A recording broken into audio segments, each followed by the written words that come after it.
যে free mixing দিয়েছে আরেকটা, নারী পুরুষ অবাধ মেলামেশা। এই মেলামেশার মধ্যে কোনো বাধা নাই, যে বাধা দিবে তাকে তারা বলছে মৌলবাদী হয়ে গেছে। অথচ এই যে পড়াশোনা করছি আমরা ছেলে মেয়ে একসাথে, স্কুল থেকে শুরু, স্কুলে, তারপর কলেজে, তারপর বিশ্ববিদ্যালয়ে, ইভেন চাকরি ক্ষেত্রেও, সব জায়গায়, ইভেন পলিটিক্যাল মিছিলেও নারী পুরুষ ফ্রি মিক্সিং। দেখবেন মেয়েরা সামনে, হ্যাঁ, স্লোগান হচ্ছে, পিছনে ছেলেরা, এখানেও ফ্রি মিক্সিং সবখানে। তো এটা কোত্থেকে আসলো? পশ্চিমারা দিয়েছে। ফ্রি মিক্সিং দেওয়ার কারণ হচ্ছে, উদ্দেশ্য হচ্ছে সমাজের মধ্যে কাঠামো যেন ভেঙে যায়। নারী পুরুষের জায়গায় চলে আসছে, পুরুষ নারীর জায়গায় চলে গেছে, এবং পরিবারের বন্ধনগুলো ভেঙে যাচ্ছে। দেখবেন পরকীয়া দিন দিন, পরকীয়া বাড়ছে না? পরকীয়া দিন দিন বাড়ছে। আর জেনা তো ঘরে ঘরে জেনা। আর জেনা মানে শুধু সেক্সুয়াল সম্পর্ক বোঝাচ্ছি না, এখানে জেনা মানে প্রতিটা অঙ্গ প্রত্যঙ্গে জেনা আছে না? আছে।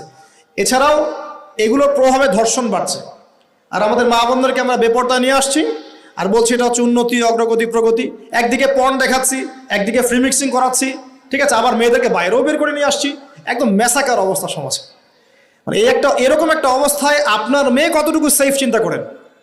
আপনার মেয়ের সন্তান, কন্যা সন্তান কতটুকু সেফ একটু চিন্তা করে দেখেন।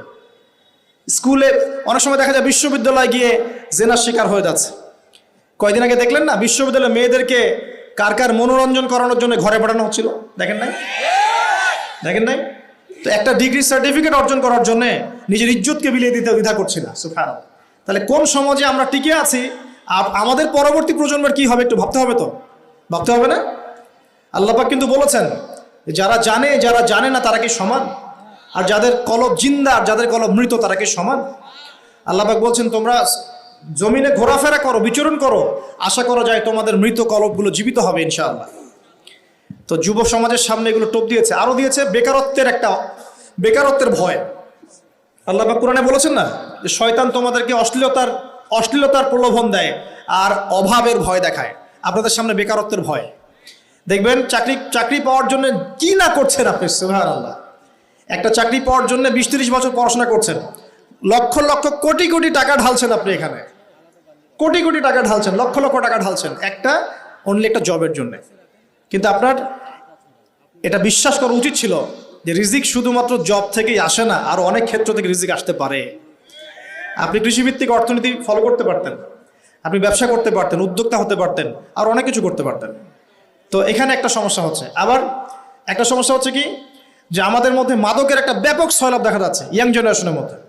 ইয়াংদেরকে মাদক খাইয়ে, এই যে মাদক তো আছেই, মাদক খাওয়াচ্ছে, পর্ন দেখাচ্ছে, আপনাকে ফ্রি মিক্সিং করাচ্ছে, আপনার জীবনের উদ্দেশ্যটা ভুলিয়ে দিচ্ছে। এই কাজগুলো করার মূল উদ্দেশ্যটা কি? একটাই উদ্দেশ্য, যে এই মুসলিম যুব সমাজ যেন আর তারেক বিন জিয়াদ হতে না পারে, আর মোহাম্মদ বিন কাসিম হতে না পারে। যদি হতে পারে, যদি তার ওমর এবং খালিদ হতে পারে, তাহলে এই মুসলিমদেরকে ঠেকানো যাবে? এই মুসলিমরা জ্ঞানে অনন্য হবে, তখন আমলে অনন্য হয়ে যাবে, তাদের পারিবারিক আদর্শ সুন্দর হবে, ইমান শক্তিশালী হবে, তারা আমর বিল মারুফ নাহি আনিল মুনকারে কাজ করবে, দিনের প্রচার প্রসারে কাজ করবে, দেশের কল্যাণে কাজ করবে, দুর্নীতি দূর করবে, ঠিক আছে, পলিটিক্স করলেও ভালো পলিটিক্স করবে, যাতে করে মানুষের কল্যাণ হয়, মানবতার খেদমতে কাজ করতে পারবে, এক কথায় দিনটাকে প্রতিষ্ঠা করতে পারবে। তারা খুব ভালো করেই জানে যে যদি আপনারা ইমানদার হন, এই সমস্যা আছে। এই কারণেই আমাদেরকে জীবনের এই উদ্দেশ্য থেকে ভুলিয়ে দেওয়ার জন্য এই বর্তমান প্রেক্ষাপটের ফিতনাগুলোকে আপনার সামনে একদম সহজলভ্য করে দেওয়া হয়েছে। সহজলভ্য না? আপনি চাইলেই মাদক খেতে পারেন, কেউ বাধা দিবে না। মানে পাশের বাসায় জোরে জোরে মিউজিক বাজছে, এমন সিচুয়েশন যে আপনি গিয়ে বারণও করতে পারবেন না। বারণ করলে উল্টা আপনাকে গালি শোনায় দিবে। আর এটা ভাই শেষ জামানা, যেটার বিষয়ে আমার কোনো সন্দেহ নাই। কারণ এখানে ন্যায় হয়ে যাচ্ছে অন্যায় হচ্ছে ন্যায়। আমানতদারকে বলা হচ্ছে খেয়ানতকারী, খেয়ানতকারকে বলা হচ্ছে আমানতদার। যে জুলুম করলো তাকে বলা হচ্ছে ভালো, আর যে জুলুমের শিকার হলো তাকে নিয়ে সমালোচনা করা হচ্ছে। সত্যবাদীকে মিথ্যাবাদী বলা হচ্ছে, মিথ্যাবাদীকে সত্যবাদী বলা হচ্ছে।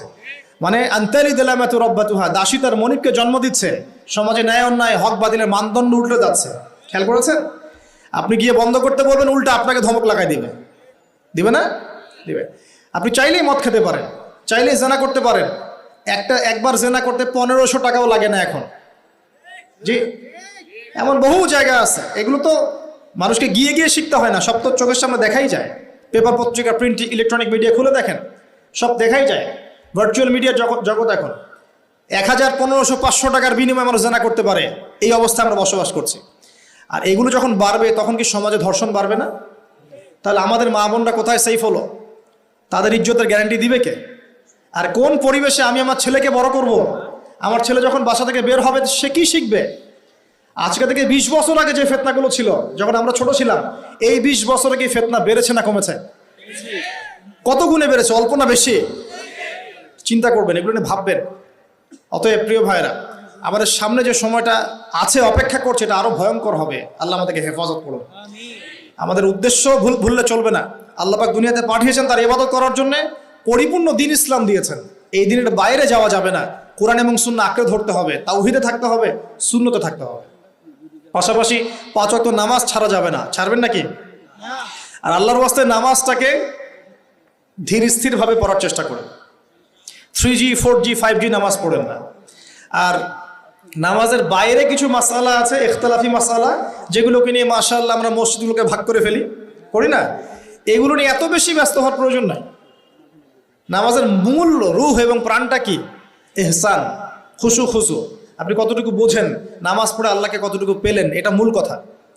যে মাসালাগুলোকে নিয়ে দীর্ঘদিন থেকে ইখতিলাফ চলে আসছে, এগুলো নিয়ে তর্ক করতে করতেই তো আজকে আমরা বিভক্ত হয়ে গেছি। বিভক্ত হয়ে যায় না? আপনার কাছে মনে হতে পারে যে আপনি মসজিদটা ভাগ করে একটা নতুন জিহাদ করেছেন, কিন্তু আদতে কি হয়েছে? আমাদের উম্মার ঐক্যটা নষ্ট হয়ে গেছে। ইসলাম এবং সংশোধন সমাজের থেকেই করতে হবে, সমাজ থেকে বাইরে বের হয়ে নয়। সমাজের ভিতরে থেকেই ইসলাম এবং সংশোধন করতে হবে। দিনের পথে চললে অনেক কিছুই হবে, কিবত, তহমত, সমালোচনা, মানে শারীরিক, মানসিক, অর্থনৈতিক নির্যাতন সবই হবে। এগুলো নবীর সুন্নত। নবী সাল্লাল্লাহু আলাইহি ওয়াসাল্লামকে মানুষ 15টা গালি দিয়েছে সারা জীবনে। কতটা? সবচেয়ে সেরা মহামানবকে, যার আগের কোনো গোনাহ নাই, পিছে কোনো গোনাহ নাই, এই মানুষটাকে 15টা গালি খেতে হয়েছে সারা জীবনে। 16 বার তাকে হত্যা করার চেষ্টা করা হয়েছে। কতবার? তাকে তার পিঠের উপরে উঠে নাড়ি ভুড়ি চাপিয়ে দেওয়া হয়েছে। তার দাঁত মানুষ ভেঙে ফেলেছে উহুদের মাঠে। মাথার মধ্যে করার আঘাত করেছে তরবারির নিচের অংশ দিয়ে, এতে করে মাথায় যে বর্মটা ছিল এই বর্মটা ভেঙে ভুরুর ভিতর ঢুকে গিয়েছিল। আমাদের নবীর কথা বলছি সাল্লাল্লাহু আলাইহি ওয়াসাল্লাম। মানুষ একজন তার মুখে থুতু দেওয়ার চেষ্টা করেছিল, নাউজুবিল্লাহ। জানেন, নবী সাল্লাল্লাহু আলাইহি ওয়াসাল্লামকে তার আপন চাচারা দূর দূর করে তাড়িয়ে দিয়েছে অনেকে, তাই নাই? চাচা আবু তালেব বাদ দিয়ে, আবু লাহাব তার চাচা ছিল না? নবী সাল্লাল্লাহু আলাইহি ওয়াসাল্লামকে তায়েফবাসী নির্মমভাবে আঘাত করেছিল, দাড়ি দিয়ে রক্ত পড়েছে। এই রক্ত জুতায় গিয়ে জুতা শক্ত হয়ে গিয়েছিল। এক পর্যায়ে তাকে মক্কা থেকে হিজরত করে মদিনায় চলে যেতে হয়েছে রাতের অন্ধকারে। আলী রাদিয়াল্লাহু আনহুকে বিছানায় রেখে তিনি রাতের অন্ধকারে চলে গিয়েছেন মক্কা থেকে মদিনায়। সবচেয়ে মহামানবের জীবন যদি এমন হয়, তাহলে আপনি আমি যদি প্রকৃত ইসলাম চর্চা করি, আমাদের কি হবে? এই যা হচ্ছে তাই হবে। এগুলো সুন্নত নবীগণের। আর এগুলো করে জালেমরা কখনো পার পাবে না। আর এগুলো করলে মাজলুমদের কোনো ইজ্জত সম্মানও নষ্ট হয় না। আল্লাহ পাক যাকে বড় করবেন, আল্লাহ পাক যাকে কবুল করবেন, আল্লাহ পাকে সম্মান, ইজ্জত, কবুলিয়ত দিবেন। সারা দুনিয়ার শক্তি মিলে তার কিছু করতে পারবেন ইনশাআল্লাহ।